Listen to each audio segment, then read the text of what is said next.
Ay, shout out kay Idol John Ray Alarde from Lapu-Lapu Fitness Gym. Bye Idol, labor day ngayon kaya pakuya ko muna yung kulo ko yung Poyang Guard. So yun. Siya nga pala, disclaimer muna, wala talaga akong kahit anong martial art na pinag-aralan o iniinsayo, lalo na sa paggamit ng mga stick. Kaya itong style ko, ano lang to, props lang to para di boring ba yung cardio natin. Habang nagpapabulat tayo sa araw, mag-cardio muna tayo kaunti. Kaya itong mga pinagagawa ko, wala talaga tong wala tong ka-grammar.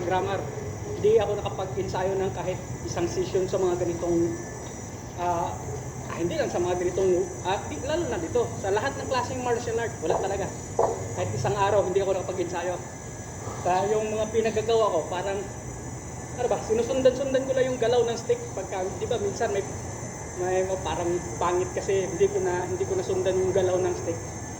Ganun lang yun. Oh. Ganun naman talaga feel na feel kahit di mo alam pagka iniinsayo mo siya na parang isina sa puso. Basta lang may props ba? Kasi pag gumalaw-galaw ka nang walang props, minsan kasi parang nabubuka nainip ka. Ito yung props ko. Oh.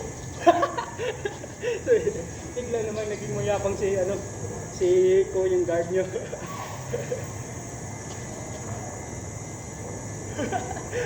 So, may guard naman. Oh.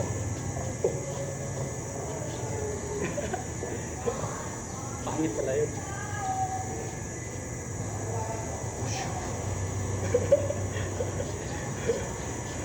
Kasi ayon sa mga eksperto, may malaking makakatulong naman doon sa katawan natin yung sikat ng araw.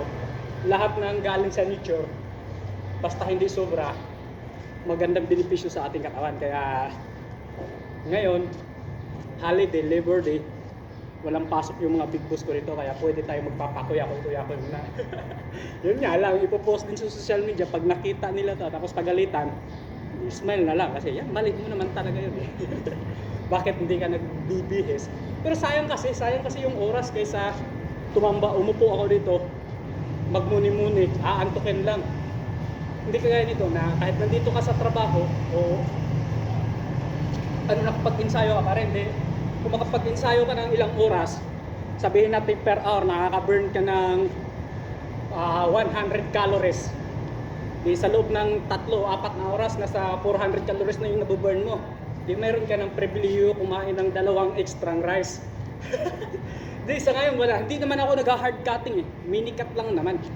Kaya pwede talagang kung gaano karami yung na-burn mo na calories, pwede mo rin papalitan din pagkatapos kasi hindi mo naman kailangan mag-deficit.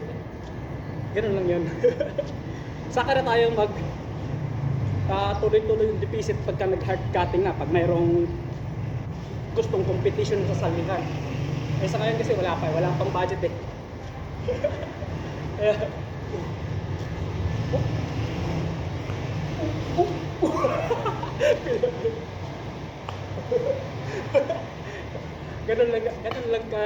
ganun lang ako si Raulo, kaya kahit mag-isa lang sa ensayo, tuloy-tuloy pa rin.